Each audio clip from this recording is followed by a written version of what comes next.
అందరికీ నమస్కారం. ఈరోజు డాక్టర్ బిఆర్ అంబేద్కర్ గారి 135వ జయంతి. ఈ సందర్భంగా భారతదేశం అంతా కూడా అంబేద్కర్ జయంతి వేడుక అనేది జరపబడుతోంది.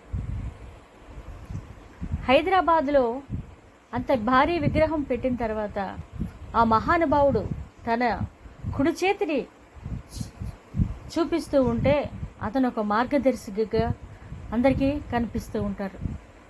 ఆయన నిలువెత్తు విగ్రహం చూస్తూ ఉంటే ఎంతో మనసుకి ఎంతో ఆనందం కలిగిస్తూ ఉంటుంది.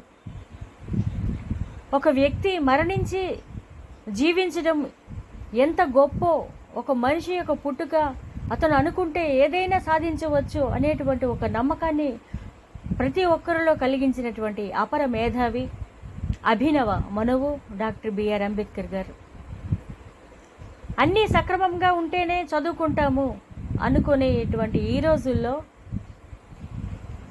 పోల్చి చూస్తే ఆ రోజుల్లో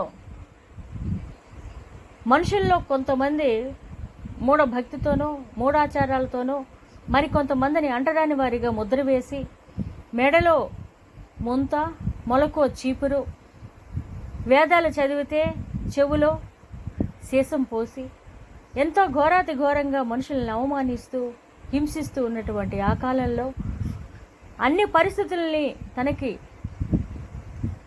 అనుకూలంగా మార్చుకొని తను ఎదుర్కొన్నటువంటి చీత్కారాలను చీదరింపులను అవే దానికి గురువులుగా భావించి ప్రపంచం అంతా కూడా అతని వైపు చూసేలా మార్చుకున్నటువంటి వ్యక్తి డాక్టర్ బిఆర్ అంబేద్కర్ గారు. అన్ని సమస్యలు కూడా మనకి అనుకూలంగానే పరిష్కారం చూపిస్తాయని నేను అనుకోవటం లేదు. ఈ కులం అనేది ప్రపంచంలో మనుషులు ఉన్నంతకాలం కూడా అలా ఉంటూనే ఉంటుందా అనేది ఇప్పుడు యొక్క మనుషుల యొక్క మనస్తత్వాలను బట్టి వారి వ్యక్తిత్వాలను బట్టి వారికి వదిలివేద్దాం.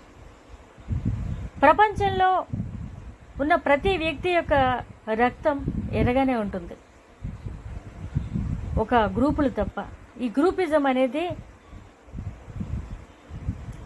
మరి ఇప్పుడు కూడా రకరకాలుగా మారు వేషాలలో ప్రజలను మభ్యపెడుతూ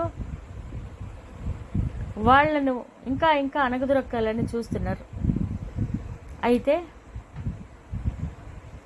అంబేద్కర్ గారంటే నాకు చిన్నతనం నుంచి చాలా అభిమానం. చిన్నప్పుడు పుస్తకాలు పట్టుకొని చదువుతూ ఉంటే అంటరానితనం ఒక నేరం